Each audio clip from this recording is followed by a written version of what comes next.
नमस्कार दोस्तों, मैं प्रिंस सैनी आपका स्वागत करता हूं हमारे चैनल लर्न एंड ग्रो में। आज हम बात करेंगे टोरॉइड के बारे में। इससे पहले हमें सोलेनॉइड के बारे में अच्छी तरह से समझना है, जो हम पहले लेक्चर में समझ चुके हैं और ये काफी बेसिक है। अगर सोलेनॉइड का बेसिक आप समझ जाते हैं तो टोरॉइड भी सेम ही है, उसी कंसेप्ट पे हम इसको सोल्व करेंगे और काफी आसान है अगर सोलेनॉइड को आप अच्छी तरह से समझ चुके हैं। तो चलिए टोरॉइड को पहले समझते हैं, ये होता क्या है।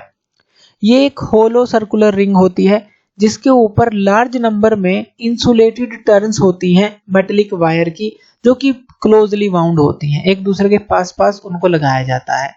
इसको आप एंडलेस सोलेनॉइड भी कह सकते हैं in the form of a ring. अब सोलेनॉइड क्या था हमारा, इस तरह का हमारे पास सोलेनॉइड था। अब यहाँ पर जो करंट की डायरेक्शन है, अगर हम इस तरह से दिखाएं कि करंट इस तरह से फ्लो करेगा तो यहाँ से ये इस तरह से जाएगा, इस तरह से फिर इसमें से कोइल्स में से जाएगा, तो हर एक कोइल में से इस तरह से करंट फ्लो करेगा और यहाँ से इस तरह से आएगा। अब ये जो हर एक कोइल है एक तरह की करंट लूप का काम करती है। हर एक करंट लूप के कारण मैग्नेटिक फील्ड जनरेट होता है और अगर हमें टोटल मैग्नेटिक फील्ड निकालना है सारी टर्न के कारण, तो हमें सबको यानी कि हर एक जो कोइल के कारण मैग्नेटिक फील्ड प्रोड्यूस हुआ उन सब को हमें जोड़ना पड़ेगा। तो वेक्टरली सम हम करते हैं तो टोटल मैग्नेटिक फील्ड निकाल लेते हैं। जैसे कि एक एग्जांपल ले लें कि मान लीजिए ये हम आउटवर्ड करंट के लिए दिखा रहे हैं कि यहाँ से करंट आउट आ रहा है करंट, तो राइट हैंड रूल का यूज करें तो मैग्नेटिक फील्ड की डायरेक्शन हमारे पास क्या होगी, वो इस तरह से होगी। एक सर्कल लगा लेते हैं इस तरह से, मैग्नेटिक फील्ड यानी कि ये इस तरह से होती है, तो मैग्नेटिक फील्ड लाइन होती है इस तरह से कंसेंट्रिक सर्कल में, ये हमारी हम बनाते हैं। तो यहाँ से करंट जो है आउटवर्ड आ रहा है, प्लेन ऑफ द पेपर आ रहा है आउटवर्ड, यानी कि प्लेन ऑफ द पेपर के परपेंडिकुलर की बात करें आउटवर्ड आ रहा है, तो यहाँ पर ये डायरेक्शन होगी। इसी तरह से इसके पास वाली कोइल को देख लेते हैं, इसके अंदर भी तो यही डायरेक्शन होगी जो मैग्नेटिक फील्ड की डायरेक्शन होगी। अब देखिए ये इस तरफ है, ये इस तरफ है, तो ये एक दूसरे को कैंसल आउट करती है एक तरह से, और बाहर जो मैग्नेटिक फील्ड था उसकी वैल्यू 0 होती थी सोलेनॉइड के।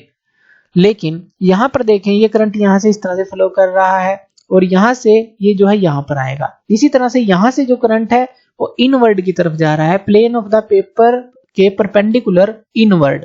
तो इनवर्ड जाएगा तो डायरेक्शन क्या होगी मैग्नेटिक फील्ड की, ये वाली डायरेक्शन होगी, ये वाली डायरेक्शन।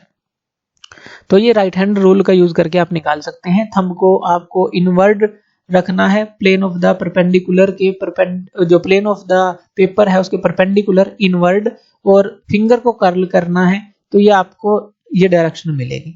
अब यहाँ पर इसी तरह से पास वाली कोइल का जहां से इनवर्ड की तरफ ही करंट जा रहा है तो यहाँ पर भी हमें सेम यही डायरेक्शन मिलेगी। अब देखिए ये और ये एडअप हो रही हैं, ये और ये एडअप हो रही हैं, यानी कि जो हमें टोटल मैग्नेटिक फील्ड मिलता है वो सेंटर में ही मिलता है। यहाँ इस तरह से लाइंस मिलती हैं जो कि मैग्नेटिक फील्ड की होती हैं।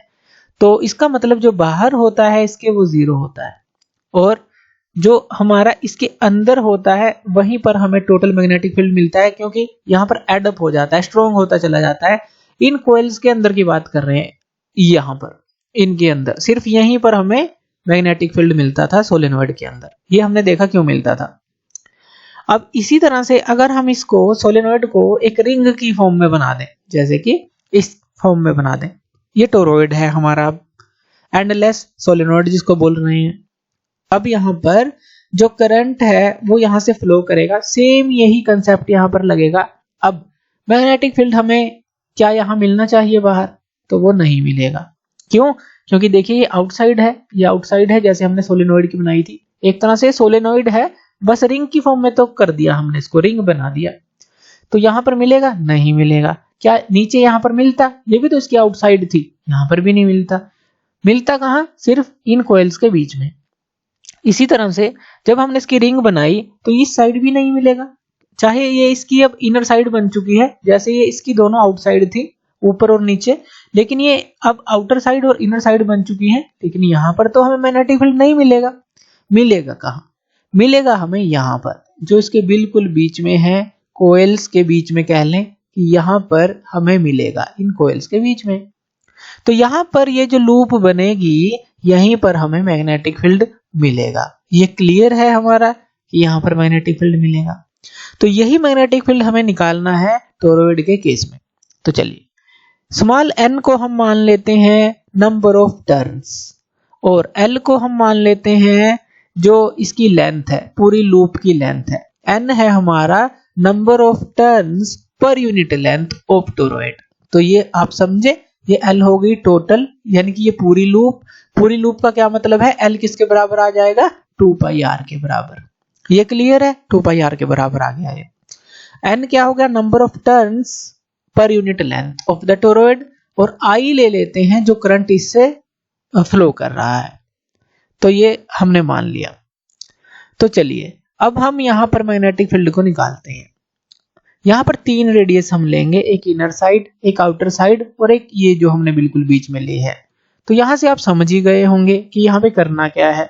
अब देखिए ये इनर साइड है, ये इनर साइड, तो क्या यहां मैग्नेटिक फील्ड था, बी नहीं, यहां पर 0 था क्योंकि ये इनर साइड है। दूसरा ये आउटर साइड ले लेते हैं, क्या यहां मैग्नेटिक फील्ड था, तो ये तो B1 ले लेते हैं, ये आउटर साइड ले लेते हैं, तो क्या यहां पर मैग्नेटिक फील्ड हमें मिलेगा, नहीं मिलेगा। तो थर्ड रेड आई हम ले लेते हैं बिल्कुल इनके बीच में, ये तो क्या यहां पर मैग्नेटिक फील्ड मिलेगा, इस सेंटर से यहां तक की जो रेडियस है हम ले लेते हैं, मान लीजिए r है, तो क्या यहां मिलेगा, बिल्कुल मिलेगा, क्योंकि हमें पता है कॉइल्स के बीच में मैग्नेटिक फील्ड जो है होता है, वो बाहर नहीं होता, अंदर नहीं होता। तो चलिए ये कितना मिलेगा वो हम देख लेते हैं। अब यहां पर एम्पियर सर्कुटल लॉ को भी अप्लाई करेंगे। एम्पियर सर्कुटल लॉ क्या है कि यहां पर जब मान लीजिए एक पॉइंट ले लें, तो जो मैग्नेटिक फील्ड की डायरेक्शन होगी बी, ये इसका बिल्कुल टेंजेंट होगा, और जो स्मॉल लेंथ एलिमेंट लेंगे इस लूप का, उसकी डायरेक्शन लेंगे डीएल, वो भी इसी डायरेक्शन में होगा। अब ये पूरी लूप को हम मानते हैं कि स्मॉल लेंथ एलिमेंट की बनी हुई है। तो यहाँ पर जो एम्पियर सर्कुटल लॉ है, यानी कि जो मैग्नेटिक फील्ड का इंटीग्रेशन है over the closed path, line integral की बात कर रहे हैं, तो वो किसके बराबर होता है, म्यू नॉट आई के बराबर होता है। तो यहाँ पर जो b की वैल्यू होगी सेम होगी इस r डिस्टेंस पे, कहीं पर भी ले लें आप, तो b की वैल्यू सेम होगी, b को हम बाहर रख लेते हैं और dl का हम इंटीग्रेशन करेंगे। b डॉट dl को आप b dl cos थीटा लिखेंगे, लेकिन b dl के बीच में जो एंगल है 0 है, तो cos 0 1 हो जाएगा, तो इसलिए b dl सीधा लिख दिया हमने, यहाँ पर इंटीग्रेशन कर दिया dl का, यहाँ पर आ गया म्यू नॉट आई। अब dl क्या है, जो टोटल इसकी लेंथ है, यानी कि ये तो एक लूप है, तो इसकी सरकमफ्रेंस की बात कर रहे हैं, तो ये क्या आ जाएगा, b इंटू 2 पाई r, यहाँ पर ये म्यू नॉट है और ये i। अब ये i क्या होगा, ये टोटल करंट है। अब टोटल करंट किसके बराबर होगा, टोटल करंट हमारा बराबर होगा जो नंबर ऑफ टर्न्स है, जो हमने कॉइल्स की नंबर ऑफ टर्न्स ली हैं, और करंट जो है ईच टर्न के अंदर, जो करंट है इन ईच टर्न, यही होगा। यानी कि जो टोटल करंट होगा वो किसके बराबर होगा, जितनी आपने नंबर ऑफ टर्न्स ली हैं, और करंट क्या है उन ईच टर्न के अंदर। तो यहाँ पर जो नंबर ऑफ टर्न्स हैं, ये हम क्या मान रहे हैं, पर यूनिट लेंथ की बात कर रहे हैं। पर यूनिट लेंथ का मतलब क्या है, जो हमने लेंथ की बात की थी, तो यहाँ पर ये क्या आ जाएगा, 2 पाई आर। अब लेंथ की बात तो हम 2 पाई आर कर रहे हैं, यानी कि एल जो है वो तो हमारा 2 पाई आर के बराबर है, तो ये आ जाएगा 2 पाई आर, जो एन है वो आ जाएगा, यानी कि जो एन और एल हमने लिया था, एल की जगह 2 पाई आर लिया है, यानी कि number of units per unit length ये हमने लिया, तो एल की जगह 2 पाई आर आ गया, और ये एन है हमारे पास, और इनटू अब यहाँ पर ये क्या आ गया, जो करंट है ईच टर्न के अंदर, यानी कि 2 पाई आर एन इंटू आई हमारे पास ये आ जाएगा। तो ये आ गया 2 पाई आर एन इंटू आई। तो यहाँ पर ऐसे लिख लेते हैं। अब यहाँ 2 पाई आर है और यहाँ पर ये 2 पाई आर है, दोनों कैंसिल आउट हो जाएंगे।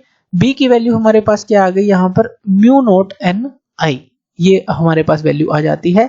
और ये जो वैल्यू है ये हमने सोलेनोइड के अंदर भी निकाली थी, यानी कि रिजल्ट जो है बिल्कुल सेम सोलेनोइड की तरह है, वो तो आएगा ही, क्योंकि ये सोलेनोइड ही है, बस इसको एक रिंग की फॉर्म बना दी गई है, तो रिजल्ट तो वही आएगा। तो यहाँ पर आपको कंफ्यूज नहीं होना, कुछ बुक्स के अंदर अलग अलग तरीके से ये एक्सप्रेशन निकाला गया है। मेन कंसेप्ट क्लियर होना चाहिए, कहां पर मैग्नेटिक फील्ड होगा कहां पर नहीं होगा वो आपको पता होना चाहिए। तो इस तरह से आप ये टोरॉइड को अच्छी तरह से समझ सकते हैं। तो थैंक यू वीडियो देखने के लिए, और इसी तरह की वीडियोस के लिए आप हमारे चैनल लर्न एंड ग्रो पे हमें सब्सक्राइब कर सकते हैं। धन्यवाद।